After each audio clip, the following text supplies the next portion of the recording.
নমস্কার।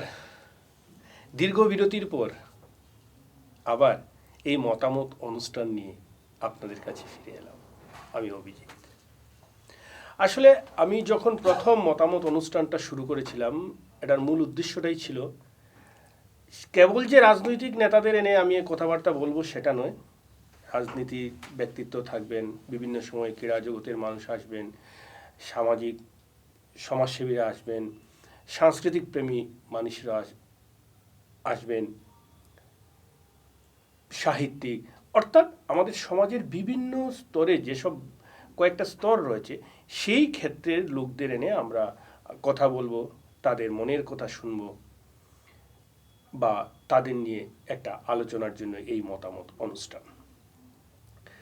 যদিও দীর্ঘ বিরতির পর আজ আমি এই মতামত অনুষ্ঠানটা শুরু করতে যাচ্ছি, যেহেতু এখন 2026-এর নির্বাচন প্রায় ঘন্টাটা বেজে গেছে। খুব সম্ভবত হয়তো ফেব্রুয়ারির শেষ সপ্তাহে হয়তো দিনক্ষণ ঘোষণা হয়ে যেতে পারে। আর এই রাজনীতির যখন বাতাসটা শুরু হয়ে গেছে তখন দেখা গেছে যে প্রার্থীদেরও দৌড়ঝাঁপ শুরু হয়ে গেছে। কারণ সবাই চান, দীর্ঘদিন রাজনীতি করার পর সবার মনের মধ্যে ইচ্ছা থাকে যে একবার চলো দিশপুর ঘুরে আসি। হ্যাঁ, দিশপুর ঘুরে আসা মানে দিশপুর সবাই যান, কিন্তু সেই দিশপুর ঘুরে আসাটা যে বিধানসভা রয়েছে সেখানে ভিতরে যাতে বসা যায় 5টা বছর এবং নিজের এলাকার উন্নয়নে কি করা কাজ কিভাবে করা যায় না করা যায় সেই বিষয়টা নিয়ে সবার একটা ইচ্ছা থাকে। তাই এই মুহূর্তে দেখা গেছে যে বরাক উপত্যকার যে রাজনৈতিক প্রেক্ষাপট, সেই প্রেক্ষাপটে যদি দেখি এই মুহূর্তে একটা শক্ত জায়গায় রয়েছে বিজেপি, কারণ তারা এই মুহূর্তে শাসক দলে রয়েছে। কিন্তু কোনো অংশে কম নয় কংগ্রেস দলও। কারণ আমরা দেখেছি যে অনেকেই বলছেন যে কংগ্রেসের এখন রাজনৈতিক ভিত দুর্বল হয়ে গেছে, সাংগঠনিক ভিত দুর্বল হয়ে গেছে। কিন্তু এবার যে কংগ্রেসের যে প্রার্থীরা তারা দলীয়ভাবে যে মনোনয়নটা রাজীব ভবনে দিয়েছেন, সেখানে যে ফিজ জমা দিতে হয় 50,000 টাকা করে প্রত্যেক প্রার্থীকে, তা নিয়ে টোটাল প্রায় 3.5 কোটি টাকা কিন্তু রাজীব ভবনে জমা পড়েছে। অর্থাৎ একটা বিষয় স্পষ্ট যে কংগ্রেসের এখনও অনেক প্রার্থীরা রয়েছেন। কংগ্রেস যে দুর্বল বললেই হবে না, তার জন্য সব জায়গায় দেখেছি যে কংগ্রেসের প্রার্থীত্বের দাবিদার রয়েছে। বিশেষ করে আমাদের বরাক উপত্যকার এই মুহূর্তে যদি একটা রাজনৈতিক হটস্পট, রাজনীতি একটা জমজমাট খেলার আসর যদি থাকে, সেটা হলো কি সোনাই বিধানসভা। কারণ ডিলিমিটেশনের পরে আমরা যদি দেখেছি যে সোনাই বিধানসভাটা সংখ্যালঘু ভোটারদের সংখ্যাটা বেড়ে গেছে।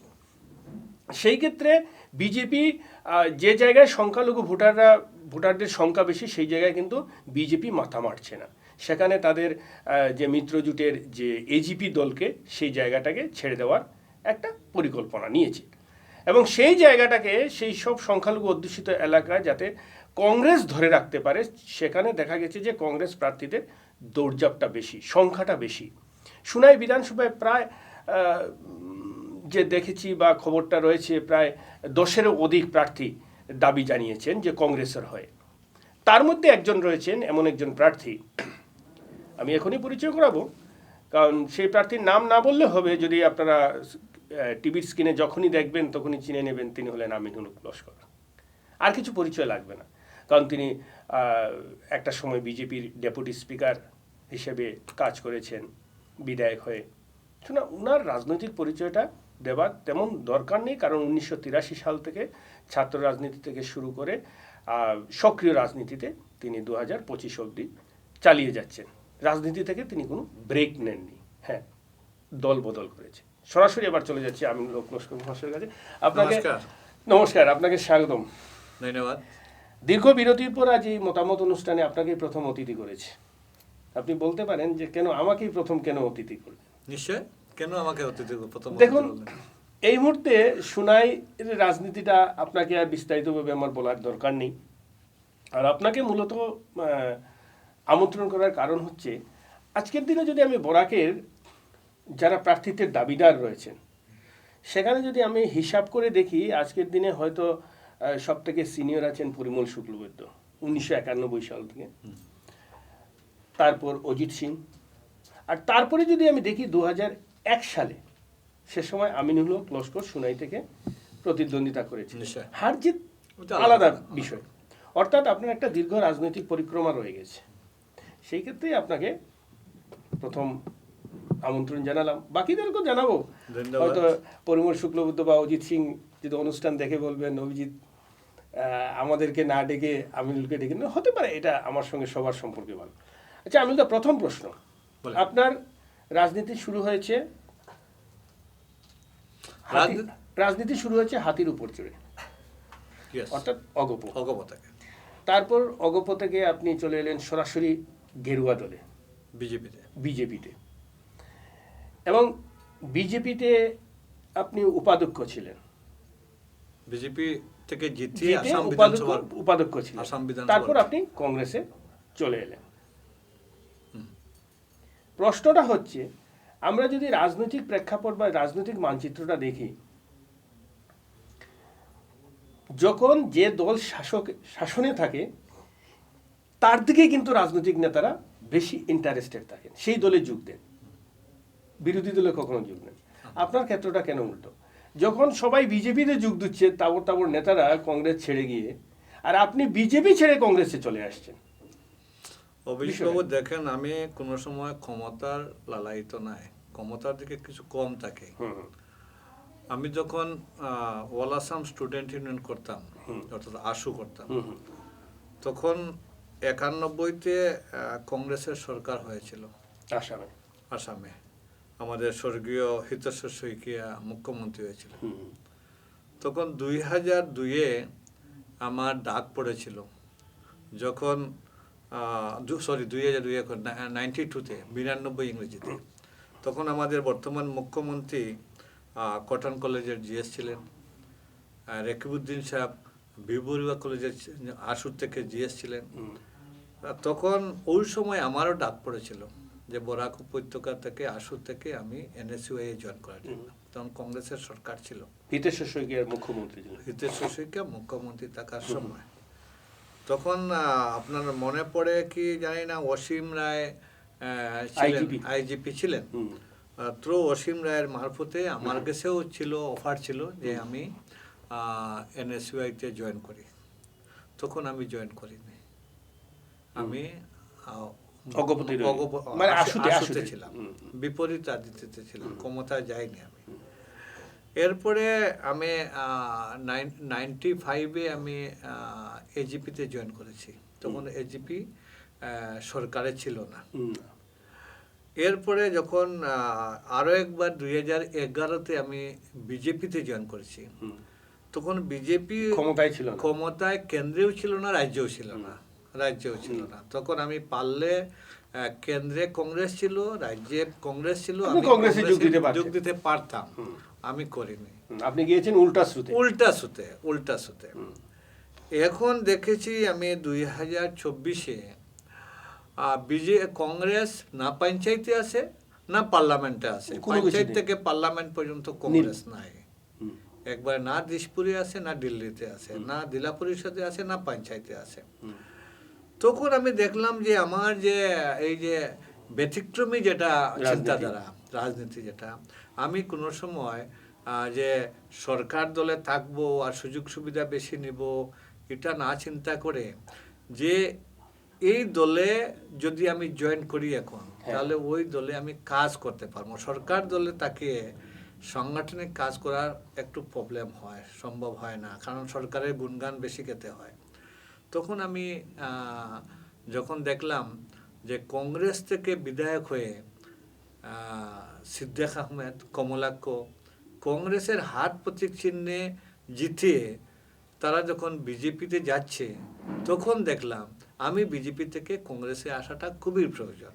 ওই সময় আমি 2024-এর নির্বাচনের আগে, লোকসভা নির্বাচনের আগে আমি কংগ্রেসে জয়েন করেছি। কারণ আমি ক্ষমতার লালায়িত নাই। যখন আমি কংগ্রেসে জয়েন করি, অভিজিৎ বাবু, তখন আমি মাইনরিটি কমিশনের চেয়ারম্যান ছিলাম। মাইনরিটি কমিশনের চেয়ারম্যান হলাম, রাজ্যিক মন্ত্রীর মর্যাদায় ছিলাম আমি। ইচ্ছা করলে থাকতে পারতাম। সরকারে অনেক সুযোগ সুবিধা দিয়েছে আমাকে, গাড়ি, সিকিউরিটি, মান্থলি 2 লক্ষ টাকা আমাকে অনারিয়াম দিত, অফিস আছে। ওইগুলা সুযোগ সুবিধা ত্যাগ করে আমি কংগ্রেসে এসেছি, কারণ আমি একজন সম্পূর্ণ ব্যতিক্রমী রাজনীতি করি। আমি যে সরকারে থাকবো আর সুযোগ সুবিধা বেশি নেব আর করাপশন করবো, এই চিন্তাধারা আমার নাই। আপনি বিজেপিতে এতটুকু মানে ক্ষমতায় ছিলেন যে প্রথমবার নির্বাচনে জয়ী হয়ে আপনি আসাম বিধানসভার পবিত্র সদনের উপাধ্যক্ষ ছিলেন, অর্থাৎ আইনসভার একজন অভিভাবক স্বরূপ ছিলেন সেখানে। পরবর্তীতে আপনি কমিশন ছিলেন। বিজেপি আপনাকে এত দিল, কেন বিজেপিটা ছাড়লেন? দেখেন, বিজেপি তো একটা দল, বিজেপি একটা দল, দল যারা পরিচালিত করে। এক সময় বিজেপিতে আপনার অটল বিহারী বাজপেয়ী প্রধানমন্ত্রী ছিলেন। ওই সময় সিকান্দর বক্ত মানে আপনার বিজেপিতে ছিলেন, শাহনওয়াজ হোসেন ছিলেন, মুখতার আব্বাস নাকভি ছিলেন, মুখতার মন্ত্রীও ছিলেন, দুজনেই ছিলেন মন্ত্রী। এরপরে আপনার ওই সময় বিজেপির চিন্তাধারা আর বর্তমান বিজেপির চিন্তাধারার মধ্যে অনেক তফাৎ আছে। কি তফাৎটা? দেখেন, আগের অটল বিহারী বাজপেয়ীর যে বিজেপি, ভারতবর্ষর জনসাধারণকে মানুষ হিসাবে গণ্য করতেন। এখনকার বিজেপি কে হিন্দু, কে মুসলমান, কে খ্রিস্টান, কে ইসাই, কে বুদ্ধি, কে জৈন, ওই হিসাবে বিচার করে, মানে ধর্মের হিসাবে বিচার করে। আজকে অটল বিহারী বাজপেয়ীর সময় এপিজে আবুল কালামকে রাষ্ট্রপতি করেছেন, প্রথম প্রধানমন্ত্রী হয়ে। অটল বিহারী বাজপেয়ীর সময় শাহনওয়াজ হোসেন আমার মন্ত্রী হয়েছেন, মুখতার আব্বাস নাকভি মন্ত্রী হয়েছেন। কিন্তু এখনকার যে বিজেপি, আপনার আমার মাননীয় নরেন্দ্র মোদীর বিজেপি, অমিত শাহর বিজেপি, হেমন্ত বিশ্ব শর্মার বিজেপি, মানে এখন তাদের বিজেপি, দিলীপ সরকার বিজেপি, ওই বিজেপিটা আর ভারতীয় জনতা পার্টির বিজেপি নাই। এটা মানে তাদের বিজেপি, এটা তাদের বিজেপি, মানে ব্যক্তি বিশেষের বিজেপি। আচ্ছা, ব্যক্তি বিশেষের। আর যে বিজেপির মূল মুদ্রা ছিল, এটা বিজেপির মানে কথা এটাই ছিল ভারতীয় জনতা পার্টি, ভারতের জনতার যে পার্টি দলটা। এখানে উইদিন ব্র্যাকেটও যে ভারতের হিন্দু জনতার পার্টি নাই, লেখা নাই, ছিল না। ওই চিন্তাধারা নিয়ে আপনার অটল বিহারী বাজপেয়ী দেশ চালাতেন, দলও চালাতেন। কিন্তু এখন বিজেপির যারা নেতারা যখন বলেন যে মানে মানে আমাদের হিন্দু মানে লুঙ্গি টুপির বুটের দরকার নাই, মুসলমান বুটের দরকার নাই, এখন মিয়া এসেছে না। এক সময় অভিজিৎ বাবু, এক সময় বিফোর এনআরসি আসামের মুসলমানের নাম ছিল Bangladeshi, before NRC. After NRC আসামের মুসলমানের নাম হয়েছে মিয়া। এখন মুসলমানের আরো একটা নাম হয়েছে অচিনাকি। এই যে পরিস্থিতি মানে পরিবর্তন করতেছে, যখন এনআরসির আগে ছিল বাংলাদেশি 18,40,00,000 বাংলাদেশিকে আমরা এনআরসির মারফতে বার করব। এখন দেখা গেল এনআরসি হওয়ার পরে মানে যারা এখানে বাংলাদেশে আসামে মুসলিমরা আছেন, এরা এনআরসি বলতেছে যে এরা দেশি, এরা 71-এর আগে, অর্থাৎ মানে বিফোর ইন্ডিপেন্ডেন্ট এরাও এসেছে, বৃহত্তর গ্রেটার ইন্ডিয়া থাকতে এরা বসবাস করেছে। এরপরে এনআরসি শেষ হওয়ার পরে এর আরো একটা নাম হলো মিয়া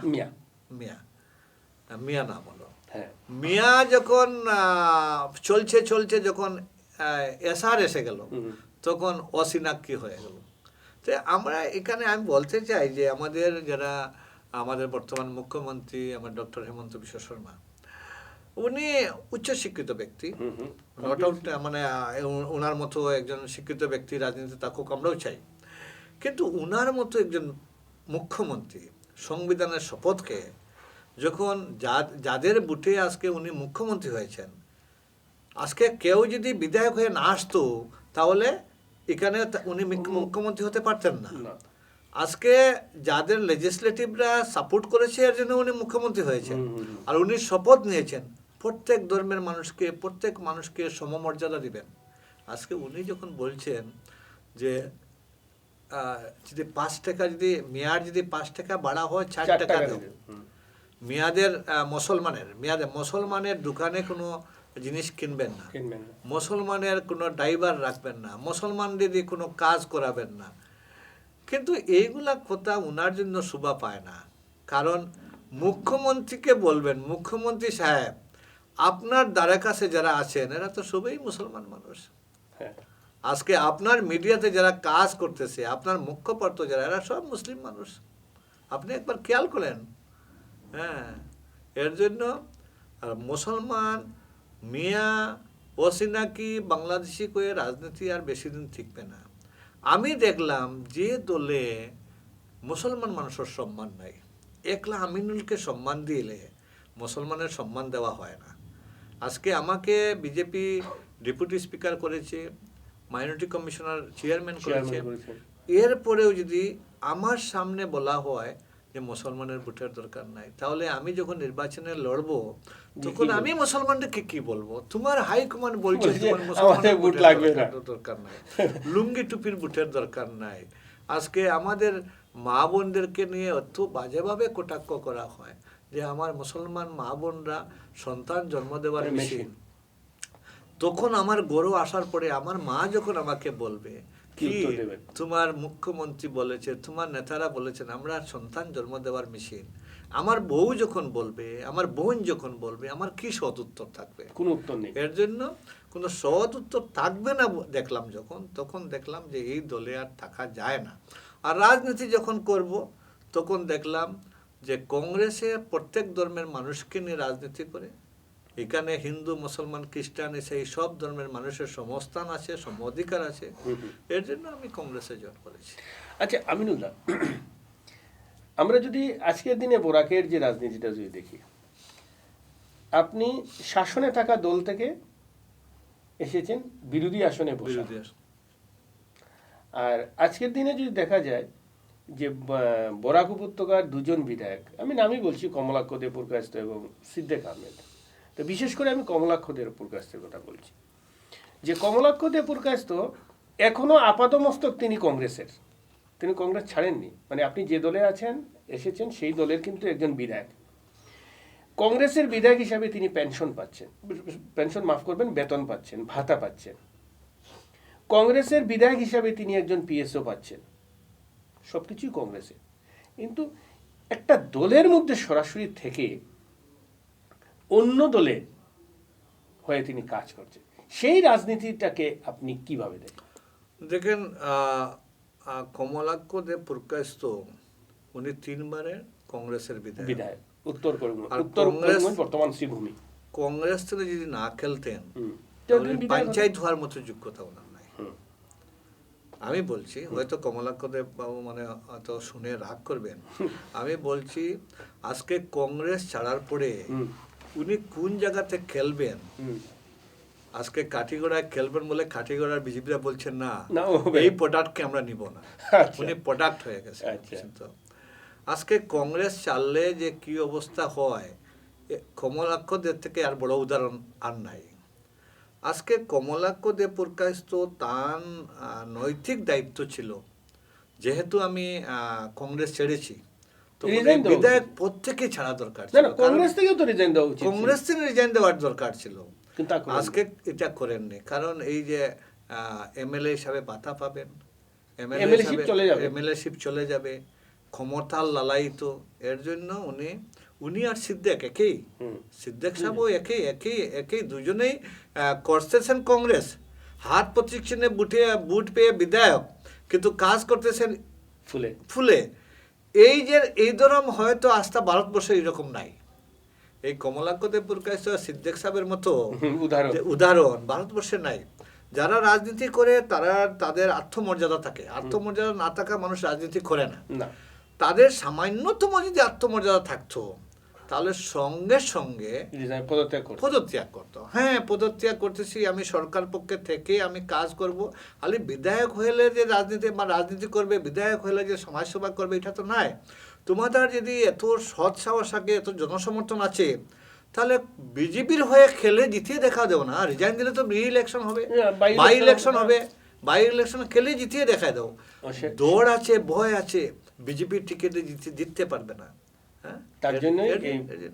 কিন্তু আমার একটা কথা অভিজিৎ বাবু, জানি না কেন্দ্রের বিজেপির কি চিন্তাধারা, রাজ্যের বিজেপির চিন্তাধারা হয়েছে যে কোনো বাঙালি বাঙালিকেও বিজেপির বড় নেতা হতে দিবে না।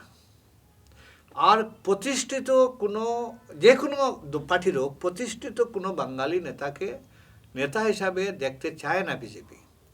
কারণ আপনি দেখেন কমলাক্ষ দে পুরকায়স্থ কংগ্রেসের একটা ভালো একটা ভোকাল পারসন ছিল, এটা স্বীকার করতেই হবে। আর বরাক উপত্যকার বিভিন্ন ইস্যু নিয়ে তিনি সবসময় সরব ছিল। বিধানসভা একবারে এক রাষ্ট্র বিধানসভা সরব ছিল। আজকে বাঙালি থেকে শুরু করে বাসা শহীদ স্টেশন থেকে শুরু করে যেগুলা ইস্যু থাকতো, মানে আপনার এমনকি তিনি বিধানসভায় বাংলায় ভাষণ দেন। এটা সবচেয়ে বড় একটা কথা। অনেক সময় বলা হয় যে ভালো এসামিস বলতে পারেন উনি, না জেনেও কিন্তু বাংলা ভাষায় শহীদদের সম্মান জানিয়ে, এটা আমাদের স্বীকার করতে হবে। আমাদের মুখ্যমন্ত্রী চেয়েছেন যে কমলাক্ষকে যদি আগে আমি এখন রাস না টানি, তো কমলাক্ষ হয়তো অনেক দূরে যেতে পারে। এর জন্য ওনাকে ভয় ভীতি দেখে বিজেপি চা বাগান থেকে এসেছেন, চা বাগান থেকে এসেছে, আর বিভিন্ন কমলাক্ষ দেব পুরকায়স্থ, মানে নিশ্চয় ওনার কোনো ভয় ভীতি আছে। এর জন্য উনি বাধ্য হয়েছেন বিজেপিতে। চা বাগান আছে, অনেকটা আছে, ভাই বোর আছে, ভাই আছে, অনেক জড়িত আছে। যাই হোক, কিন্তু কমলাক্ষ দেব পুরকায়স্থ যে কংগ্রেসে থাকতেন, তাহলে তো কংগ্রেসের হয়তো একজন ভালো লিডার।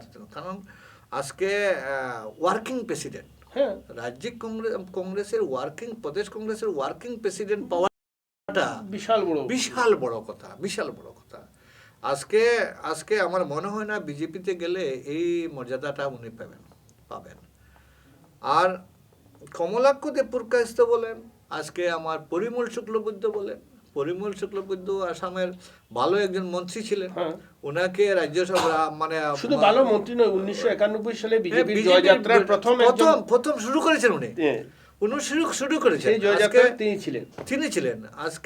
আজকে পরিমল শুক্লবৈদ্য মানে আসাম মিনিস্ট্রির একটা ভালো শক্তিশালী একজন মন্ত্রী, দুবারে। আজকে পরিমল শুক্লবৈদ্য থাকলে বাঙালিদের একটা ভরসা ছিল। আজকে পরিমল শুক্লবৈদ্যকে সরিয়ে দেওয়া হয়েছে, দিল্লি পাঠিয়ে দেওয়া হয়েছে। আজকে রাজদীপ রায় পার্লামেন্টে কম বছরে একটা টেনিয়র পিরিয়ডও রাজদীপ রায় পার্লামেন্টে ভালো একটা ওনার একটা পরিচিতি, উনি যে একজন যোগ্য বাবার যোগ্য পুত্র ছিলেন, বিমলাংশু রায়ের ছেলে, যে তার ওই রকম উনি একটা মানে পার্লামেন্টেও একটা ভালো একটা ওনার পরিচিতি জাহির করেছিলেন। আজকে রাষ্ট্রপতির সফর সঙ্গী, প্রধানমন্ত্রীর সফর সঙ্গী, বিভিন্ন রাষ্ট্রতে গিয়েছেন। বিজেপি দেখলো যে ওই রাজদীপ রায়কে যদি আটকাতে হলে শিলচরকে এসসি করতে হবে, এসসি করে ওকে বন্ধ করে দেয়। মানে এক ডিলে দুটা পাখি, একদিকে পরিমল শুক্লবৈদ্যকে দিল্লি, আর রাজদীপ রায়কে রাধা মাধব রোডে, আর কমলাক্ষরে খাটিগড়া। বাস এক গুলিতে 3 শিকার। আমরা জানি এক গুলিতে 2 শিকার হয়, কিন্তু মানে আমাদের মুখ্যমন্ত্রীর এক গুলিতে 3 শিকার হয়েছে, 3 বাঙালি করেছেন। এই যে বাঙালিরা জানি না কি, মানে আজকে সব সময় বাঙালিদেরকে ভয় দেখানো হয়, তোমাদের কার দিয়েছি, বাঙালি সব কি বাংলাদেশি? কখনো কংগ্রেস বলেনি। কংগ্রেস বলেছে যারা ভোট দিয়েছে এরা সব দেশি। আজকে মানে বিজেপি বলছে বাঙালি তোমাদেরকে আমরা কা দিয়েছি। কে আপনার তার মানে আপনার কথায় মনে হচ্ছে যে বিজেপি যে কাটা দিয়েছে, তার মানে এটা অর্থ বোঝাচ্ছে কি যে কা আসার আগে যেসব বাঙালিরা ভোট দিয়েছেন তারা সবাই বাংলাদেশি? হ্যাঁ, বিজেপি বলছে এটাই। আমরা বলছি যে না, বাংলাদেশের ভোটে এই বিধানসভা গঠন হয়েছে। এটা তো বিজেপির মন্ত্রীরা বলছেন, মুখ্যমন্ত্রী বলেছেন যে বাঙালি হিন্দুদেরকে ভয় দেখানো হয়েছে। কেন ভয়? কি ভয়? এই বাঙালি হিন্দুরা তো এই দেশের নাগরিক। যেভাবে মুসলিমরা, খ্রিস্টানরা এই দেশের নাগরিক, বাঙালি হিন্দুরা এই দেশের নাগরিক। কেন তাদেরকে কা বলে, বাংলাদেশি বলে ভয় দেখানো হচ্ছে? এর জন্য বাঙালি হিন্দুদের জন্য বিজেপি নাই। ঠিক আছে, আমরা বেশ কিছু বিষয় নিয়ে আলোচনা করলাম, আরও অনেক রয়েছে, আরও কিছু আলোচনা রয়েছে, কারণ আমরা যাব উনার সমষ্টিতে, সুনাইয়ের ব্যাপারে কথা বলবো, তিনি বা প্রার্থীদের দাবিরা, তো একটা এবার ছোট বিরতি নিয়ে নিচ্ছি। আপনার হাসিকে আরও উজ্জ্বল এবং সুন্দর করতে বরাক উপত্যকায় এখন সবচেয়ে উন্নত dental care SR dental studio. আমরা নিয়ে এসেছি সম্পূর্ণ ডিজিটাল ডেন্টাল ইকোসিস্টেম। আমাদের পরিষেবা একাধারে অ্যাডভান্সড, অ্যাকিউরেটেড এবং অ্যাসিওর্ড। আর আপনার জন্য রয়েছে একটি বিশেষ সুযোগ। আমাদের স্টুডিওতে দাঁতের চেক আপ করানো যাবে সম্পূর্ণ বিনামূল্যে। আপনাদের অনুরোধে আগামী 28 ফেব্রুয়ারি পর্যন্ত এই সময়সীমা বাড়ানো হয়েছে। তাই আর দেরি না করেই আজই চলে আসুন। আমাদের ঠিকানা শিলচর আঙ্গিরখাড়ি পয়েন্ট, SR মেট্রোর উপরতলায়। বিস্তারিত জানতে ফোন করুন 8638246619 এই নম্বরে। SR ডেন্টাল স্টুডিও, আধুনিক হাসির নয়া ঠিকানা। ফিরে এলাম বিরতির পর। আচ্ছা আমিনুল্লাহ, এখন চলে যাই সুনাইতে, যেখান থেকে রাজনীতি। এবার দেখা যাচ্ছে সুনাইতে প্রায় 10-এরও অধিক, সেটা আপনার জানা থাকবে কতজন, প্রার্থীর দাবি জানিয়ে প্রদেশ কংগ্রেস কার্যালয়ে নিজেদের মনোনয়ন জমা দিয়েছেন, তার মধ্যে আপনি একজন রয়েছে।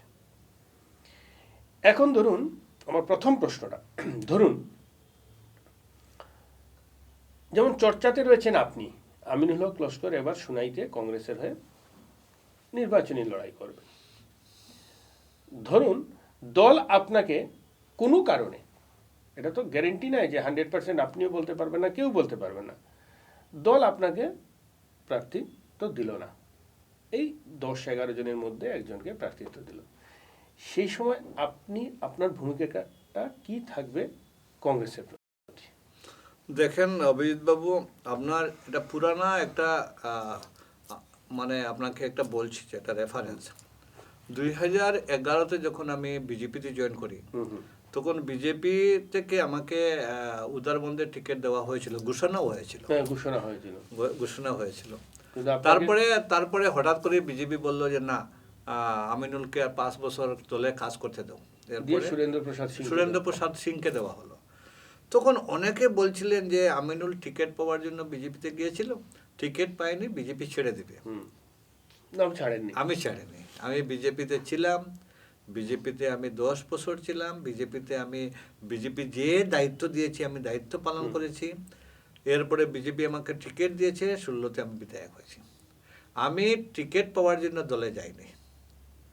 আমি 95-এও এজিপিতে গিয়েছিলাম, 96-এ অনেকে বলেছিল যে সুনাইতে আপনি খেলুন, আমি বললাম না, আমার অভিজ্ঞতার প্রয়োজন আছে, আমি এখন খেলবো না। তখন আনোয়ার হোসেনকে টিকিট দেওয়া হয়েছে। এখনো আপনাকে বলছি যে দল করতে এসেছি, বিধায়ক হতে নাই। আমি দলের একজন সৈনিক। দল যেটা চিন্তা করবে, দল যদি আমাকে দেয় আমি সবকে সঙ্গে নিয়ে কাজ করব, দল যদি আমাকে না দিয়ে আমি জেতার জন্য যে কষ্ট করব, ঠিক একই কষ্ট একই এফোর্ট দিয়ে আমি অন্য দলের প্রার্থী যে থাকবে, কংগ্রেস দলের প্রার্থী যে থাকবে, তাকে জেতানোর চেষ্টা করব। এই মানসিকতা নিয়ে আমি রাজনীতি করি। কিন্তু একটা কথা হচ্ছে যে যেটা মানে বিভিন্ন রাজনৈতিক পরিমণ্ডলে শোনা যায় যে আমিনুল হক লস্কর কংগ্রেসে আসার মূল কারণটা হচ্ছে যেবার তিনি, আপনি নিশ্চিত, মানে এটা আমার নয়, যে রাজনৈতিক খবর, যে বিজেপিতে আপনার টিকিটটা এবার নিশ্চিত নয়, তার জন্য আপনি কংগ্রেসে এসেছেন কংগ্রেসের টিকিটটা নেওয়ার জন্য। না, বিজেপিতে যখন আমি জয়েন করি, তো 2024-এ কংগ্রেসে জয়েন করেছি, তখন তো আর টিকিটের কথা ছিল না, 26-এর কথা। আমি জানি আমি বিজেপি থাকলে বিজেপিতে আমি যে কোনো জায়গাতে আমি টিকিট হতাম, টিকিটের জন্য চিন্তা হতো না। বিজেপি থেকে কেন এসেছি আপনি যে বলে দিয়েছেন। আর কংগ্রেসেও এসেছি, কংগ্রেসে যদি আমাদের প্যানেল আছে 11 জন, 10 জন, 11 জন মতো আছেন, এটা মানে নিতে হবে যে কাছাড় জেলার 7টা সমষ্টির মধ্যে সুনাইতে MLA হওয়ার মতো উপযুক্ত 11 জন ক্যান্ডিডেট কংগ্রেসের আছেন। আচ্ছা, এটা মানে নিতে হবে, এটা তো স্বীকার করতেই হবে, মানে নিতে হবে। অন্য সমষ্টিতে হয়তো 2 জন 4 জন আছেন, 5 জন আছেন, সুনাইতে কংগ্রেসের বিধায়ক হওয়ার মতো উপযুক্ত ক্যান্ডিডেট 11 জন আছেন, এটা মানে নিতে হবে। তারা অ্যাপ্লাই করেছেন, এই যোগ্যতা আছে বলে তো অ্যাপ্লাই করেছেন, না তো কেন করবেন? আর দল বিবেচনা করবে, এর মধ্যে তো 11 জনকে টিকিট দেবেন না, একজনকে দেবে। আর আমরা কংগ্রেস দলের এই মানে আছে যে একজনের টিকিট পেলে সবই আমরা যৌথভাবে কাজ করবার এই মানসিকতা আছে, সবই করবে। আচ্ছা আমিনুল দা, আমি শুনলাম যে আপনি যদি টিকিট না পান তাহলে আপনি কি করবেন, এটা শুনিয়ে দিলেন আপনি। হ্যাঁ, এখন প্রশ্নটা হচ্ছে যে আপনারকে নিয়ে আপনার দলের ভিতরে শুনাইতে একটা চূড়াস্রোত বইছে, এটা আপনি অস্বীকার করতে পারবেন না। এখন দেখা গেল যে দলের বিশ্বাস যে আমিনুল হক লস্করকে প্রার্থী করলে সেখানে কংগ্রেস জিততে পারবে, আপনি প্রার্থিত্ব দিল দল, কিন্তু আপনার 10 জন আপনার দলেরই প্রার্থীর দাবিদার রয়েছে। সবার মধ্যে যে একটা চিন্তা ভাবনা বা চর্চা যে আমিনুল হক লস্করের একটা বিরুদ্ধে একটা চূড়াস্রোত, যদি আপনি টিকিট পেলেন তাদেরকে আপনি কিভাবে প্রথম সামাল দেবেন? আপনার কাছে বেশ কিছু শোনাইতে এবার বেশ কিছু প্রত্যাহ্বান আছে, আমি একটা একটা করে বলছি। প্রথম প্রত্যাহ্বানটা হচ্ছে আপনার দলের ভিতরে যারা দাবিদার প্রার্থী তাদের মন কিভাবে খুশি করে আপনার সঙ্গে নিয়ে কাজ করতে পারবে। অভিজিৎ বাবু দেখেন, সুনাইতে কংগ্রেসের সমর্থক আছেন, ব্যক্তির সমর্থক খুবই কম। কংগ্রেসের ভোটার আছেন, কংগ্রেসের সমর্থক আছেন। এর প্রমাণ হয়েছে দেখেন 2024-এ সূর্যকান্ত সরকার কংগ্রেসের প্রার্থী ছিলেন, হ্যাঁ, আর বিজেপির প্রার্থী ছিলেন আপনার পরিমল শুক্লবৈদ্য। পরিমল শুক্লবৈদ্য মন্ত্রী ছিলেন, ক্যাবিনেট মন্ত্রী ছিলেন, উচ্চমানের নেতা ছিলেন, প্লাস ক্ষমতা ছিলেন। এরপরেও সোনাইয়ের ভোটাররা কোনো নেতার কথা শুনেননি, আর সূর্যকান্ত সরকারকে দেখেননি, সূর্যকান্ত সরকারের ভাষণও শুনেননি, সূর্যকান্ত সরকারের এজেন্টের কথাও চিন্তা করেননি। এরপরেও 95,000 ভোট দিয়েছেন। এর জন্য সোনাইয়ের ভোটাররা কংগ্রেসের ভোটার, কোনো ব্যক্তির ভোটার নয়। আমি যদি টিকিট না পাই আর আমি যদি কেসিয়া বিরোধিতা করি, আমার কথা শুনবে না। সোনাইয়ের ভোটাররা এবার কংগ্রেসের প্রার্থীকে ভোট দেবে না। আপনার কি আশঙ্কা আছেনি যে যেসব প্রার্থীরা যদি বঞ্চিত হন তাদের মধ্যে কেউ আপনার বিরোধিতা করতে পারে? একটা মানে দেখেন মানে এটা তো ক্যান্ডিডেট, অ্যাসপিরেন্ট ক্যান্ডিডেট তো অনেক থাকে, একজনের টিকিট পায়। আর কংগ্রেসের মনে হয় না যে কেউ বিরোধিতা করবে। কংগ্রেস একটা সম্মিলিত টিম, একটা আমরা গৌরব গগৈর নেতৃত্বে আমরা কাজ করতেছি। গৌরব গগৈকে আমরা নেতা মানি, আমরা রাহুল গান্ধীকে আমরা নেতা মানি। আমরা জানি যে এবার গৌরব গগৈকে মুখ্যমন্ত্রী করতে হলে আমরা ইউনিটিও থাকতে লাগবে, আমরা সব ইউনাইটেড হতে হবে। আমার মনে হয় না ইউনিটি ভাঙবে, সব একসঙ্গে থাকবে। একসঙ্গে থেকে যেও প্রার্থী হোক না তাকে যেতে হবে। কিন্তু দেখা যাচ্ছে যে আরো একটা বিষয়ে কথা চলছে যে আমিনুল হক লস্কর 2024-এ এসে কংগ্রেসে যোগ দিয়েছে, আর তার আগে থেকে যারা একটু দীর্ঘদিন থেকে কংগ্রেস করে আসছেন তাদেরকে বাদ দিয়ে কিভাবে আমিনুলকে টিকিট দেওয়া হবে? দেখেন, কংগ্রেস হোক কি যে কোনো দল হোক, প্রথম কথা হয়েছে যে রাজনীতিতে নতুন পুরানা বলতে কিছুই নাই। আর মানে পার্মানেন্ট মানে মানে অস্থায়ী এটা বলতে কিছু নাই। যোগ্যতার বিচারে টিকিট দেয়। আপনি দেখেছেন যে হাফিজ রশিদ সাহেব করিমগঞ্জে টিকিট পেয়েছেন, উনি টিকিট পাওয়ার 4 দিন আগে কংগ্রেসে জয়েন করেছেন, উনি খেলেছেন। সূর্যকান্ত সরকার শিলচরে তৃণমূল কংগ্রেসে ছিলেন, 4 মাস আগে জয়েন করেছেন, উনি সংসদ টিকিট পেয়েছেন। গৌতম রায় কাঠিগোড়াতে বিজেপি টিকিটে খেলেছেন, খেলার মানে জয়েন করার 1 মাস পরে উনি টিকিট পেয়ে আপনার মানে কাঠিগোড়াতে খেলেছেন। হেমন্ত বিশ্ব শর্মা কংগ্রেসের একজন বড় মাপের নেতা ছিলেন, তিনিও কংগ্রেসে ছিলেন, উনি কংগ্রেসে ছিলেন, বিজেপিতে 3 মাস আগে জয়েন করেছেন, এর বাদে বিজেপিতে এসে মুখ্যমন্ত্রী হয়েছেন, ডেপুটি চিফ মিনিস্টার বলতে পারেন, অঘোষিত। না, তার থেকেও আরো একটা বড় উদাহরণ আছে। কাঠিগড়ায় কংগ্রেস টিকিট দিয়েছে, তিনি তখন ইউডিএফ এর সদস্য ছিলেন। হ্যাঁ, খলিলুদ্দিন গিয়েছেন কংগ্রেসে ইউডিএফ এর টিকিট নেবেন, এসেছেন কংগ্রেসের টিকিট নিয়ে, কংগ্রেসের টিকিট নিয়ে এসে কংগ্রেসের পিছনে মেম্বারশিপ নিয়েছে, বুঝছেন তো, জিতেছেন। ওইটা বড় কথা না, দলে দেখবে যোগ্য জেতার কে? সম্ভাবনা কার আছে, জেতার সম্ভাবনা প্রার্থীকে ভোট দিবে। আজকে এইগুলা মানে রাজনৈতিক ইতিহাস থেকে জানা দরকার আছে যে রাজনীতিতে স্থায়িত্ব বলতে কিছুই নাই। আজকে যে গৌতম রায় টোটাল 42 বছর কংগ্রেস করেছেন, যেমন দাপুটেই ছিলেন, দাপুটে ছিলেন, বরাক উপত্যকার উনাকে ছেড়ে স্বঘোষিত রাজা বলা হতো। স্বঘোষিত রাজা, বরাক উপত্যকার সিএম বলা হতো ওনাকে। উনি সেটা নিজেই বর্তমান সিএম স্বীকার করেছেন কিছুদিন হ্যাঁ, আগে হাইলাকান্দি হাইলাকান্দি এসে আমরা বলেছেন। গৌতম দাকে তো বরাকের সিএম হিসাবে সিএম দেখতাম। হিসাবে দেখেন। আজকে গৌতম রায় কোথায় আছেন? আজকে দীনেশ প্রসাদ গোয়ালা মানে নেই আজকে। হ্যাঁ 83 থেকে একবার লাস্ট মানে তিনি দল ছাড়েননি। মৃত্যু পর্যন্ত ছিলেন, দল ছাড়েননি। উনার সুযোগ্য পুত্র 2 বার কংগ্রেস থেকে বিধায়ক হয়েছেন, একবার বাই ইলেকশন হয়েছেন, একবার ফুল পেজেট হয়েছেন, জেনারেল ইলেকশন। General election. এরপরে কি হলো? কংগ্রেস থেকে বিজেপিতে আসলেন। বিজেপিতে আসায় কি হলো? পেন্ডুলাম হয়ে গেছেন, কোথায় খেলবেন ঠিক পাচ্ছে না, কাটাটা কোথায় গিয়ে দাঁড়াবে জানেন না। জানেন না।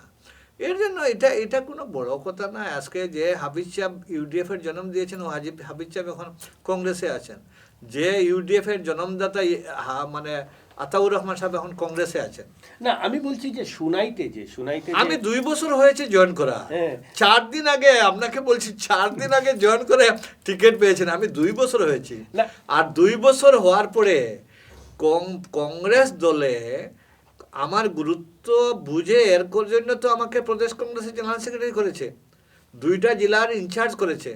আজকে প্রথমবারের মতো বরাক উপত্যকা থেকে কংগ্রেসের একজন ব্যক্তি আপার আসামে মানে জোরহাটে, শিবসাগরে, গোলাঘাটের ইনচার্জ হয়েছে। অতীতে এটা হয়নি কিন্তু। মানে আপনি বলছেন যে সুনাইতে যে দলের ভিতরে বিরোধিতা থাকি সেটা আপনি সামাল দিয়ে দিন, যেখানে দল স্ট্রং থাকবে এখানে দলের না সেই জায়গাটা আপনি সামাল দিয়ে হবে এটা। আচ্ছা, এখন প্রশ্ন হচ্ছে, এটা গেল দলের দিকে একটা আপনার প্রত্যাহ্বান, যেটা বললেন যে কিভাবে প্রত্যাহ্বানটা সামাল দিলেন। দ্বিতীয় প্রত্যাহ্বান হচ্ছে আপনার বিরোধী দলের প্রার্থী, আপনি যার সঙ্গে 2021 নির্বাচনে পরাজিত হয়েছে। এখন যেটা শোনা যাচ্ছে যে তিনি তালাচাবি ছেড়ে এবার হাতির পিঠে চড়ে সুনাইতে ঢুকবেন। তাই হাতির পিঠ থেকে হাতি চড়ে আসবেন। আমরা জানি হাতি একটা শক্তিশালী বস্তু। সেই হাতি সহ উনাকে কিভাবে কোনো আটকানোর কি এমন আপনার পরিবার কি কোনো কি ব্রহ্মাস্ত্র আছে কি? দেখেন, আমি আপনাকে বলছি অভিজিৎ বাবু, যেটা যদিও আমার কথা হয়তো কেউর শুনতে ভাল লাগবে না, কিন্তু বাস্তব সত্য। করিমউদ্দিন যিনি, উনি সাজু নামে একটা ভাইরাস। এই ভাইরাস যে দলে ঢুকে এই দল শেষ করে দেয়, বুঝছেন তো।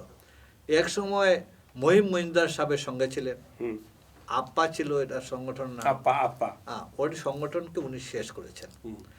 এরপরে আসলেন কংগ্রেসে এমনভাবে মানে আপনার দেববাড়িকে জড়িয়ে ধরলেন যে দেববাড়িকে একবারে কংগ্রেস থেকে বার করে দিলেন, বের করে দিল্লি পাঠিয়ে দিলেন। একবারে কংগ্রেস থেকে নাই। দেববাড়ির আরেক নাম ছিল কংগ্রেস বাড়ি। আজকে দেববাড়ির মানুষ এখন কংগ্রেসে নাই, শেষ করে দিলেন। ওই ভাইরাসে কংগ্রেস শেষ করে দিল, দেববাড়ি শেষ করে দিল। ঢুকলেন এই মানে আপনার এআইডিএফ এর বদরুদ্দিন সাহেবের মতো মানুষকে 10 লক্ষ বুটে হারিয়ে উনাকে শেষ করে দিলেন।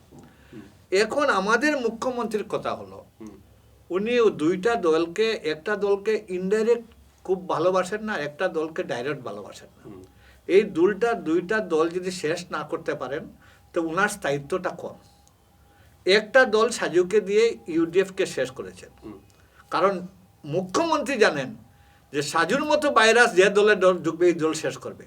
এখন সাজুকে বলেছেন, সাজু এজিপি আমার কাছে এখন বর্তমানে খাতরা, আমার বিজেপির বুটটা এজিপি ডিভিশন করতেছে, এই এজিপি হাতিকে মারতে হলে তুমি ভাইরাসের দরকার আছে, এর জন্য তুমি যাও এজিপিতে ঢুকো। মুখ্যমন্ত্রীর নির্দেশে এজিপিতে ঢুকতেছেন। খুব কম দিনে দেখবেন এই হাতির বয়সটা এখন 42 বছর হয়েছে, বেশি দিন নাই, 50 বছর 100 বছরের এই হাতিটাও মরে যাবে সাজু ভাইরাসে ঢুকার মরে।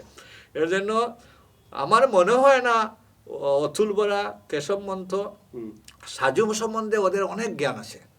আমার মনে হয় না সাজুকে ওরা টিকিট দিবে, কারণ অতুল বরা, কেশব মন্থে জানেন যে আগামী 26-এ হয়তো সাজু ইলেকশন খেলতে নাও পারতে পারেন। কেন? দেখেন সাজু 2000 আমি একটু আগে যাই, 2006 থেকে যাই আমি। 2006-এ উনি কংগ্রেসের টিকিট চেয়েছিলেন, হ্যাঁ, মনে পড়ে না? হ্যাঁ হ্যাঁ হ্যাঁ।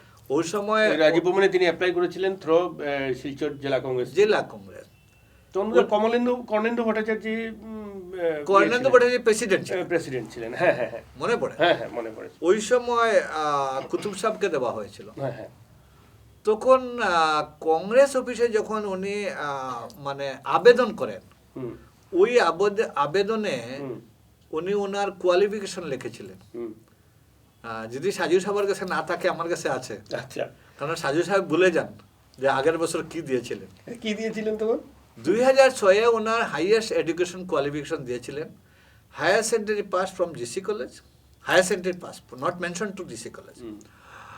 আর বলেছিলেন ডিপ্লোমা ইঞ্জিনিয়ার কম্পিউটার সায়েন্স, আচ্ছা, diploma engineer computer computer science, higher secondary pass এবং ডিপ্লোমা ইঞ্জিনিয়ারিং কম্পিউটার সায়েন্স। 2006-এ 6 ইলেকশন খেললেন না, টিকিট পেলেন না, খেললেন শেষ ইয়েটা ছিল, গ্রাজুয়েট ছিলেন তিনি।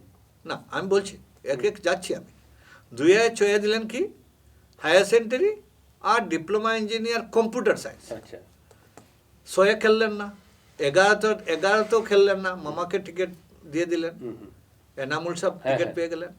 16-তে উনি ফ্রম মানে 27, যেটা আমরা এফিডেভিট দিই, হ্যাঁ এপিডেমিক 27, হ্যাঁ, ফ্রম 26, হ্যাঁ 26, 26 yes, ফ্রম 26-এ ডিক্লারেশন দিতে হয় এডুকেশন কোয়ালিফিকেশন। উনি দিয়েছেন যে higher secondary pass from GC college 1984, okay, sorry 1987, আচ্ছা, higher secondary pass from 1987. In GC college. My highest education qualification, higher secondary pass from GC College 1987. Okay. Or diploma engineering, not mentioned, মানে computer science. ওইখানে এসে computer আসে, computer delete হয়ে গেল, computer all option clear রাখলেন, civil, mechanical, electronic, সব যে কোনো ভুলে গেছেন 6-তে কি লিখেছিলেন। 6-তে যদি কম্পিউটার সায়েন্স যদি মনে থাকতো তো উনি লিখতে পারতেন, ভুলে গেছেন। আচ্ছা, যখন ওটার উপরে কেস হলো, 2016-তে দিয়েছেন, 18-তে মোস্ট প্রবলি সোনার কয়েকটা ছেলে আরটিআই মারিয়ে বার করে ওনাকে বলেছিল যে আপনি বলেছেন হায়ার সেকেন্ডারি পাস করেছেন জিসি কলেজ থেকে 87-এ, আর ডিপ্লোমা ইঞ্জিনিয়ারিং কোনটা সাবজেক্টও লেখেননি আর কোন পলিটেকনিকও লেখেননি, ওটা মেনশন করেন, না হলে আপনার বিরুদ্ধে আমরা কেস করব। 15 দিনের টাইম দিয়ে করলেন না, কেস হলো, কেস চলছিল। কেস চলা অবস্থায় 2021 ইলেকশন আসলো, মানে যেটাতে তিনি এমএলএ হয়েছে। এমএলএ হলেন। ওটাতে কি করলেন, বললেন my highest education qualification degree from Charan Singh Meerut চরণ সিং 2019। 16-তে বললেন, 87-এ তিনি গ্রাজুয়েট, 16-তে বলেছিলেন, 16-তে বলেছিলেন উনি ডিপ্লোমা অনলি অনলি, আর হায়ার সেকেন্ডারি পাস। এটা 87-এ higher secondary from Gurucharan college, Gurucharan college. আর 87 থেকে আবার 2019-এ গিয়ে তিনি গ্রাজুয়েট হয়ে গেছে। হ্যাঁ, গ্রাজুয়েট 19-এ গিয়ে 2016 থেকে গিয়ে 16, 17, 18, 19-এ গিয়ে উনি চৌধুরী চরণ সিং থেকে গ্রাজুয়েশন হয়েছে। মানে এত দীর্ঘ টাইম পর, 34 বছর পরে। 34 বছর পরে অভিজিৎ বাবু, আপনার এই চ্যানেলের মারফতে বরাক উপত্যকার প্রত্যেক স্টুডেন্টরা দেখবে, প্রত্যেক বুদ্ধিজীবীরা দেখবে, প্রত্যেক এডুকেশনিস্টরা দেখবে।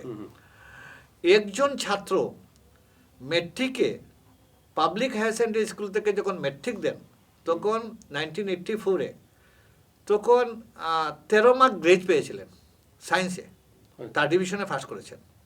গ্রেজ নিয়ে, হ্যাঁ সে সময় গ্রেজ প্রথা ছিল। আচ্ছা, হায়ার সেকেন্ডারিতে আরটিআই রিপ্লাই অল সাবজেক্টে ফেল করেছেন, অল সাবজেক্টে। জিসি কলেজে আরটিআই রিপ্লাই দিয়েছে যে হায়ার সেকেন্ডারি থেকে 87-এ Karimuddin Barbhuiya son of Rahimuddin Barbhuiya APR করেছিলেন, কিন্তু as per mark register he is fail all subject. বুঝতে পারছেন? 87-এ হায়ার সেকেন্ডারি কাউন্সিলও বলেছে যে করিমউদ্দিন বড়বইয়া জিসি কলেজ থেকে এপিআর করেছিলেন, রোল নাম্বার হতো, রেজিস্ট্রেশন নাম্বার হতো, কিন্তু as per mark register he is fail. একজন ছাত্র 13 মার্ক গ্রেড নিয়ে ম্যাট্রিক, হায়ার সেকেন্ডারি অল সাবজেক্টে ফেল, আর 35 বছর পরে চৌধুরী চরণ সিং থেকে বিএ ফার্স্ট, আর চৌধুরী চরণ সিং খুব বিখ্যাত একটা বিখ্যাত সেন্ট্রাল ইউনিভার্সিটি, যেখানে বিপিন রাওয়াতদের মতো, বিপিন রাওয়াতের মতো, মায়াবতীর মতো এরা স্কলার হল ছিলেন। আজকে এই ইউনিভার্সিটি থেকে অল সাবজেক্টও এভাব 75 মার্কে উনি গ্র্যাজুয়েশন নিয়েছেন। বুঝতে পারছেন? ওই ছাত্র করিমউদ্দিনের মতো ছাত্র ভালো করে পড়লে এপিজে আবুল কালামকে ফেল মারিতেন। এপিজে আবুল কালাম থেকে উনি উপরে চলে যেতেন। 35 বছর পরে যদি হায়ার সেকেন্ডারি ম্যাট্রিকে 13 মার্ক গ্রেড পাওয়া ছাত্র 35 বছর পরে higher secondary all subject fail করা ছাত্র 35 বছর পরে ডিগ্রিতে চাও চৌধুরী চরণ সিংয়ে মিরাটে গিয়ে অল সাবজেক্টে 75% মার্ক নিয়ে যে ফার্স্ট করা ছাত্র কিভাবে হতে পারে? এটা তো মানে আমি বলছি এপিজে আবুল কালাম হয়তো ওনার কাছে শেখার কিছু আছে। এই ছাত্র আগামী 26-এ কি দিবেন? ওই মিরাটের সার্টিফিকেটের এগেনস্টে কেস হয়েছে, মিরাটের সার্টিফিকেট আমার কাছে আছে। যে ছাত্রের এগেনস্টে সার্টিফিকেট বের করেছেন, চৌধুরী চরণ সিং তো পরিষ্কার জানিয়ে দিয়েছে যে এ ধরনের কোনো ছাত্র নাই, ছাত্র নেই, এ ধরনের কোনো নাম্বারে, এই নাম্বারে যে রেজিস্ট্রেশন নাম্বার সেই রেজিস্ট্রেশন নাম্বারে অন্য একটা ছাত্র, অন্য একজন ছাত্র, অন্য একটা বিএসসি পাস করেছে, রেগুলার স্টুডেন্ট সাম যাদব, ও বিএসসি পাস করেছে। তাও এটা আগে উনি 9-10-এ পাস করেছে, 16-তে ছাত্র। এখন কথা হয়েছে যে উনি 21-26-এ কি দিয়ে খেলবেন, ওইটা সার্টিফিকেটের চ্যালেঞ্জ আছে। ওল্ড ডকুমেন্ট নিয়ে আমরা, আপনি তো আদালতে গিয়েছিলেন। হ্যাঁ, আদালতে গিয়েছি। আদালতে গুয়াহাটি হাইকোর্ট বলেছিল যে WS দেওয়ার জন্য। করিমউদ্দিন সাহেব আপনি মানে রিটেন স্টেটমেন্ট দেন যে আপনি মেট্রিক হায়ার সেকেন্ডারি কীভাবে, RTI রিপ্লাই বলছে যে আপনি অল সাবজেক্টে ফার্স্ট কীভাবে ফার্স্ট করলেন, মার্কশিট, সার্টিফিকেট, অ্যাডমিট কার্ড সব দেন। চৌধুরী চরণ সিংয়ের admit card, marksheet, migration certificate সব দেন, দিয়ে আপনি WS দেন। কিন্তু করিমউদ্দিন সাহেব হাইকোর্টের অর্ডার পাওয়ার পরে একটা জেরেক্স করে সার্টিফিকেট দিয়ে দিলে সুপ্রিম কোর্টে যাওয়ার প্রয়োজন নাই। সুপ্রিম কোর্টে গিয়ে কয়েক কোটি টাকা খরচ করলেন, কপিল শিবপালের মতো অ্যাডভোকেট ধরলেন, হয়ারে জেরেক্স করে একটা কাগজ দিতে পারলেন না, যেখান পাস না ফেল। এরপরে সুপ্রিম কোর্টে কেস চললো। আমাদের কেসে একটা টেকনিক্যাল ডিফেক্টের জন্য ওটা কেসটা এখানে স্টপ হয়ে গেল। কিন্তু সুপ্রিম কোর্ট বলেনি যে করিমউদ্দিন সাহেবের সার্টিফিকেট ঠিক আছে। কিন্তু এখন আমাদের কথা হলো আমরা 26-এর অপেক্ষা করতেছি, করিমউদ্দিন সাহেব কি দেন। আপনার কি ধারণা দিতে পারে? করিমউদ্দিন সাহেবের যদি ইলেকশন নমিনেশন ভ্যালিড হবে যদি উনি ম্যাট্রিক ফার্স্ট দেন, কারণ MLA হতে গেলে শিক্ষাগত যোগ্যতার প্রয়োজন হয় না, মানদণ্ড নাই, টিপস হলে হয়ে গেল। আছেন বরাকি আছেন, অনেক আছে। যদি ম্যাট্রিক দেন ভ্যালিড হয়ে যাবে, ম্যাট্রিকের উপরে দিলে চ্যালেঞ্জ হবে। কিন্তু করিমউদ্দিন সাহেব তো সবচেয়ে শিয়ান মানুষ। করিমউদ্দিন সাহেব যদি খেলেন ম্যাট্রিক ফার্স্ট, যদি না খেলেন তাহলে ডিগ্রি ফার্স্ট। উনি এখন বিবেচনা করবেন খেললে তো জিততে পারবো না, না খেলে ডিগ্রি ফার্স্ট থাকাটা ভালো। বুঝতে পারছেন? না গেলে না, সেটা কি অতুল বরা আর অতুল বরা কেশব মন্ত্র জানেন, ও খেললে যদি খেলে হারবে এরপরে ম্যাট্রিক ফার্স্ট, আর না খেলে হারবে এরপরে ওনার নমিনেশন ক্যান্সেল হবে। এজিপি চায় না, এজিপির মধ্যে যোগ্য প্রার্থী আছেন এখানে, এজিপি চায় না তাদের প্রার্থীর নমিনেশন ক্যান্সেল হোক, এটা কোনো রাজনৈতিক দলে চায় না। এর জন্য করিমউদ্দিন সাহেবও লাস্ট পর্যন্ত দেখবেন খেলবেন না। খেলবেন কোন সার্টিফিকেট দিয়ে? এখন হায়ার সেকেন্ডারি শেষ হয়েছে, ডিপ্লোমা শেষ হয়েছে, ডিগ্রি শেষ হয়েছে, এখন তো হয়তো MBBS এর প্রয়োজন হবে। মুন্নাভাই MBBS সার্টিফিকেটগুলো কিরকম আসে? আমরা জানি যে জাল সার্টিফিকেটের বিরুদ্ধে পুলিশের তদন্ত থাকে, এই থাকে। দেখেন একটা কথা, আপনার কাছে তো এটা স্টক রয়েছে অভিজিৎ বাবু, আমার কাছে সমস্ত রেকর্ড আছে। যখন ওনাকে বলা হয়েছিল, আপনাদের একজন সাংবাদিক ওনাকে বলছিলেন যে উনি পেপারে নিউজ করেছিলেন যে করিমউদ্দিনের সার্টিফিকেটগুলো ভুয়া, তখন উনি বলছেন যে সাংবাদিক সাহেব আপনি যে বলছেন আমার যে এটা সার্টিফিকেট ভুয়া, আমার তো জিনিস আমি ডিপ্লোমা। তো উনি ওই সময় উনি সাংবাদিক বলেছিলেন যে ঠিক আছে আপনি আমার সার্টিফিকেটটা পাঠিয়ে দেন, আমি নিউজ করব। তখন উনি যে সার্টিফিকেট পাঠিয়েছিলেন সাংবাদিককে, ওই সার্টিফিকেটের জায়গার সার্টিফিকেট লেখা ফুলফিলের জায়গা ফুলিট লেখা, তখন উনি আরো একটা নিউজ করলেন যে করিমউদ্দিনের সার্টিফিকেটে এইগুলা ভুল। একজন একটা পলিটেকনিক্যালে নিশ্চয় সার্টিফিকেট বানান লিখতে পারতো, ফুলফিল বানান লিখতে পারতো, ফুলফিলের জায়গা ফুলিট লিখতো না, সার্টিফিকেটের জায়গা সার্টিফিকেট লিখতো না। তখন উনি আরো একটা নিউজ করলেন, বানানের বিভ্রাট। তখন উনি সমস্ত ভুল শুদ্ধ করে আরো একটা সার্টিফিকেট বার করে দিলেন, বুঝছেন তো? ওই কন্ট্রোলারের একটা ঝামেলা আবার আগেতে ছিল এক্সামিনার, এরপরে উনি লিখছেন কন্ট্রোলার। মানুষ একজন, নিজামুদ্দিন না সুজামুদ্দিন, ইনি একজন।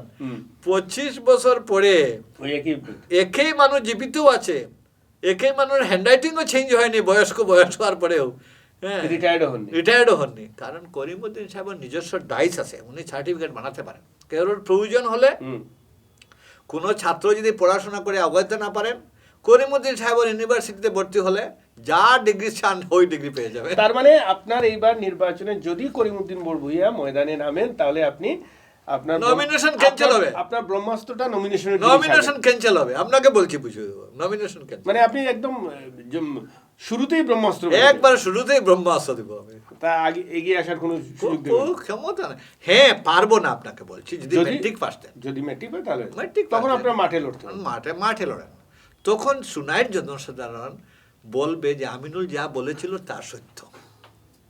এটাও করিমউদ্দিনের একটা বিপদ আছে, যে করিমউদ্দিন তুমি কেন আমাদেরকে ঠকেছিলে? তুমি যতটা ম্যাট্রিক পাস বললেও তোমাকে ভোট দিতাম, তুমি ম্যাট্রিক পাসের জায়গা কেন বিএ পাস কো, ম্যাট্রিক পাসের জায়গা কেন ডিপ্লোমা ইঞ্জিনিয়ার বলো? মানে এটা প্রমাণ হয়ে যাবে যে উনার শিক্ষাগত অর্হতা যেটা, এটা সম্পূর্ণ জাল ছিল। আর আরো একটা বিরতি নিচ্ছি, নিয়ে প্রায় শেষ পর্যায়ে পৌঁছে গেছি। আরো একটা দুটো প্রশ্ন রয়েছে, আমাদের অনুষ্ঠান শেষ করতে যাব। তো এবারে নিচ্ছি আরো একটা বিরতি। আপনার হাসিকে আরও উজ্জ্বল এবং সুন্দর করতে বরাক উপত্যকায় এখন সবচেয়ে উন্নত dental care SR dental studio.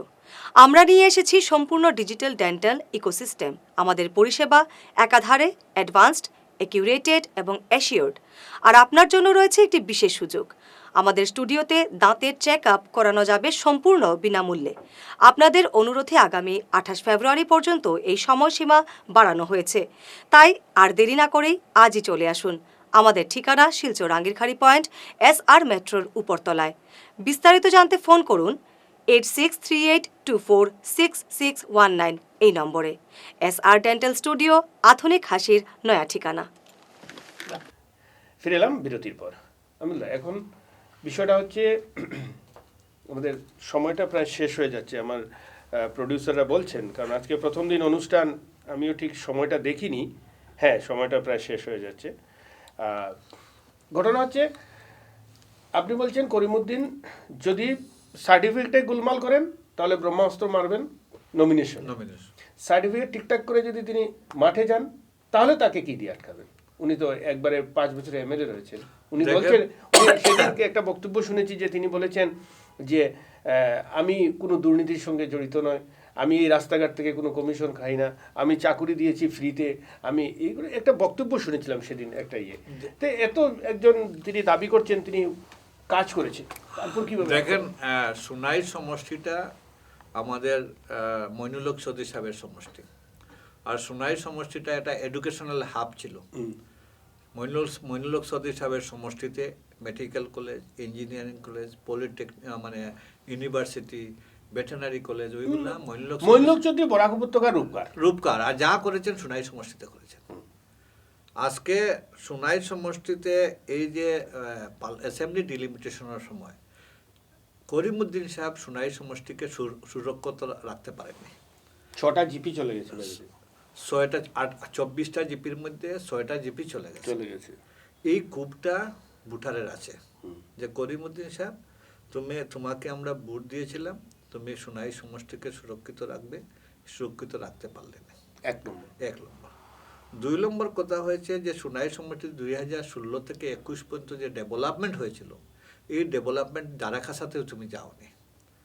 2 নম্বর। 3 নম্বর কথা হয়েছে সে 2016 থেকে 21 পর্যন্ত যিনি বিধায়ক ছিলেন, ওনাকে রাত্রে 2টার সময় ফোন করলে আমরা পাতাম। যে কোনো সময় ফোন করলে উনি ধরতেন, না ধরলে ফোন করতেন। তুমি একজন বিধায়ককে আমরা ফোনেও পাইনি। তুমি বেশিরভাগ সময় গুয়াহাটিতে থাকো, সোনাই সমষ্টির মানুষের লগে তোমার কোনো যোগাযোগ বিচ্ছিন্ন। 4 নম্বর, আজকে হয়েছে দেখেন, এখন উনি কোনো কাম করেননি, উনি বার হয়েছেন লাল মাটি নিয়ে। লাল মাটি নিয়ে যেগুলা মেম্বাররা, গ্রুপ মেম্বাররা কাজ করবে, ওই কাজগুলা উনি করতেছেন। কোনো স্যাংশন ছাড়া কাজ, কোনো স্যাংশন নাই, ওনার পকেট থেকে করতেছেন। কিভাবে করছেন, এত টাকা কোথা থেকে? সোনাইর বুঠারের কথা হলো যে তোমার এই টাকার উৎসটা কি, কোথা থেকে আসলো? তোমাকে আমরা ভোট দিয়ে বিধায়ক করেছিলাম, কংগ্রেসই বুটে তুমি বিধায়ক হয়েছিলে, কংগ্রেস ইউডিএফ এর অ্যালায়েন্স ছিল। তুমি রাজ্যসভার ইলেকশনে তুমি কংগ্রেসের প্রার্থীকে ভোট দিবে, তুমি কংগ্রেসের প্রার্থীকে ভোট না দিয়ে টাকা নিয়ে বিজেপির প্রার্থীকে ভোট দিয়েছো। তোমাকে আমরা ভোট দিয়ে, কংগ্রেসি ভোটাররা ভোট দিয়ে তোমাকে আমরা বিধায়ক করেছিলাম, কংগ্রেসের রাষ্ট্রপতি প্রার্থীকে তুমি ভোট দিবে, তুমি ওটা ভোট না দিয়ে তুমি বিজেপির প্রার্থীকে টাকা নিয়ে ভোট দিয়েছো। দুটা ভোটে তুমি 10 কোটি 20 কোটি টাকা নিয়েছো। এই 20 কোটি টাকার মধ্যে 2 কোটি টাকার মাটি দিয়ে আমাদেরকে সন্তুষ্ট করতে পারবে না। তোমাকে আমরা ভোট দিয়েছিলাম কম রক্ষার জন্য। তুমি বলেছিলে যে বিজেপি সরকার হলে কম বিপদে পড়বে, কম রক্ষা করা প্রয়োজন। তুমি বয় দেখাইছিলে কুরআনের বয়, যে আমিনুল এমএলএ হলে, বিজেপি সরকার হলে কুরআনের আয়াত বদলে যাবে, কুরআন মসজিদে মাইক বন্ধ হয়ে যাবে, মাদ্রাসা বন্ধ হয়ে যাবে। কিন্তু তুমি কুরআনের বয় দেখে বিধায়ক হয়ে সংস্কৃতের শপথ নিলে 4 দিন পরেও। 4 দিন পরে তুমি সংস্কৃত, এই কথাগুলো মানুষের মনে বুকুতে আছে এবং সাংঘাতিকভাবে হার্টে টাচ করেছে। এগুলো মানুষ বুটের অপেক্ষা করতেছে, কবে বুট ঘোষণা করবে। নির্বাচন ঘোষণা হওয়ার পরে দেখবেন করিমউদ্দিন সাহেবে এরিয়াতে প্রচারে যেতে পারবেন না। আচ্ছা, আমি আপনার 5 বছর কালে আমরা দেখেছিলাম যে মাইনরিটি ডেভেলপমেন্ট ফান্ডের বেশ কিছু প্রজেক্ট আপনার সোনাইতে কাজ শুরু হয়েছিল বিভিন্ন জায়গায়, women's college, minority women's college, hostel, এই ধরনের বেশ কিছু প্রজেক্ট আমরা দেখেছি এমএসডিপির আন্ডারে, যেটা মাইনরিটি ডেভেলপমেন্ট স্কিমে। এই কাজগুলো কি এখন চলছে না থমকে গেছে? দেখেন, আমি যখন বিধায়ক হই এমএসডি ফান্ড থেকে প্রায় 150 কোটি টাকা আমি নিয়ে আসছি। আজকে একটা ওমেন রেসিডেন্সিয়াল কলেজ, একটা মানে মাইনরিটি মানে কি বলবো, নবোদয় প্যাটার্ন রেসিডেন্সিয়াল স্কুল, 30 কোটি টাকা। শিলডুবিতে আপনার একটা রেসিডেন্সিয়াল কলেজ শিলডুবিতে, আর দক্ষিণ মনপুর মহিলা।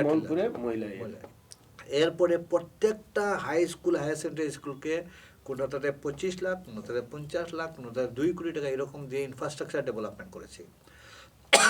আমার সময় প্রত্যেকটা মুকামে, সোনাইট বেশ কটা মুকাম আছে, আপনার দরগারকুনার মুকামে প্রায় 1.5 কোটি টাকা দিয়েছি, সরকিসার মুকামে প্রায় 55 কোটি টাকা দিয়েছি, 55 লক্ষ টাকা দিয়েছি, মানে মজিদ মোমর মুকামে 30 লক্ষ টাকা দিয়েছি। আজকে সোনাইতে একটা ঈদগাহ বানিয়েছি, সোনাইতে একটা 2-4 বিঘা জমি দিয়ে একটা কবরস্থান বানিয়েছি। অনেক যেভাবে হিন্দুদের মঠ মন্দির করেছি, মন্দিরও করেছি, নাচঘর করেছি। আপনি শুনলে অবাক হবেন যে সোনাইতে ব্রিটিশের করা নাচঘর, দেশ স্বাধীনতা হওয়ার 75 বছর পরে আমি বিধায়ক হয়েছি, কিন্তু একটা নাচঘর বনেনি। আমার 5 বছরে এরপরে গুঙ্গুর থেকে শুরু করে বরাকাই পর্যন্ত যত নাচঘর 5 বছরে আমি কমপ্লিট করেছি, কাজ করেছি। এর জন্য আমার অ্যান্টি ইনকামবেন্সি ছিল না। 2016-তে 44,000 ভোট পেয়ে বিধায়ক হয়েছি, 2021-এ 54,000 ভোট পেয়ে হেরেছি। সোনাইতে এটা ব্যতিক্রম, যারা যখন বেশি ভোট পেয়েছে, কিন্তু যারা অতীতে যারা হেরেছেন, ভোট যদি 60,000 ভোট পেয়েছেন, হারতে সময় 15,000 ভোট পেয়ে হেরেছেন। কিন্তু আমার অ্যান্টি ইনকামবেন্সি ছিল না, আমি কম ধর্মযুদ্ধে হেরেছি, ধর্মযুদ্ধে পড়ে গিয়েছিল। আমাকে তাও করিমউদ্দিন সাহেব হারাতে পারতেন না, আমাকে তো পরিমল শুক্লবৈদ্য হেরেছেন যখন 80 সালদারকে না খাড়া করতেন। উনার মনে ভয় ছিল যে আমিনুল প্রথমবার বিধায়ক হয়েছে, বিধায়ক হয়ে ডেপুটি স্পিকার হয়েছে, বাদরবার বিধায়ক হলে মন্ত্রী হব, 2 জন মন্ত্রী এক জেলাতে দিবে না, মাইনরিটি কোটাতে আর ডিস্ট্রিক্টের কোটাতে আমিনুল মন্ত্রী হয়ে যাবে, আমিনুলকে হারাতে হবে। এর জন্য 5 জন হিন্দু ক্যান্ডিডেট খাড়া করে বিজেপির ক্যাপিটাল হিন্দু ভোটটা 25,000 ভোট ডাইভার্ট করেছেন উনি। এরপর জন্য হেরেছি আমি, 18,000-19,000 ভোটে হেরেছি, 25,000 ভোট ডাইভার্ট হয়েছে, হারেছি ধর্মযুদ্ধে। মানে আপনি বলছেন যে 2021-এ আপনার পরাজয়টা হয়েছে ধর্মযুদ্ধ, হিন্দু ধর্মযুদ্ধ, মুসলমান ধর্ম। তাহলে এখন 2026-এর জন্য অপেক্ষা করতে হবে কি ফলাফল আসে আপনার, কারণ যদি আপনি প্রার্থিত্ব পান, কংগ্রেসের প্রার্থী যে পাবে হে জিতবে। আমি খেললেও জিতবো, যে আপনি কেন বলবেন না যে আমি টিকিট পাবো 100%? না, না। দলের টিকিট দেওয়ার পরে দলের টিকিট দেওয়ার মালিক দল। দল না, তার মানে বলছেন কংগ্রেসের এবার জয় নিশ্চিত। জয় নিশ্চিত। বরাক উপত্যকাতে এখন পর্যন্ত আপনাকে বলছি 9টা সিট জিতবো আমরা, কংগ্রেস। তাহলে সময় শেষ হয়ে গেছে, আজকে প্রথম দিনে অনুষ্ঠান একটু দীর্ঘ হয়ে গেছে। এদিকে প্রডিউসার আমাকে বলছেন যে সময়টা প্রায় শেষ লগ্নে। আর বিশেষ করে আমিনুল হক লস্করকে যখন স্টুডিওতে ডেকে নিয়ে আসা হয়, অনেক প্রসঙ্গ থেকে যায়। এই 1 ঘন্টার ভিতরে এগুলো শেষ হয় না, তবুও কিছুটা যতটুকু পারা গেছে, সম্ভব হয়েছে, শেষ করেছি। আর নির্বাচন আরও ঘনিয়ে আসুক, আরও একদিন আমিনুল হক লস্কর সাহেবকে আমরা স্টুডিওতে ডাকবো। তাহলে আজকের মতো অনুষ্ঠান থেকে আপনার কাছে নমস্কার। তাহলে অনুষ্ঠান এখানেই শেষ করছি। ভালো থাকুন, সুস্থ থাকুন, আর চোখ রাখবেন ঈশান বাংলায়।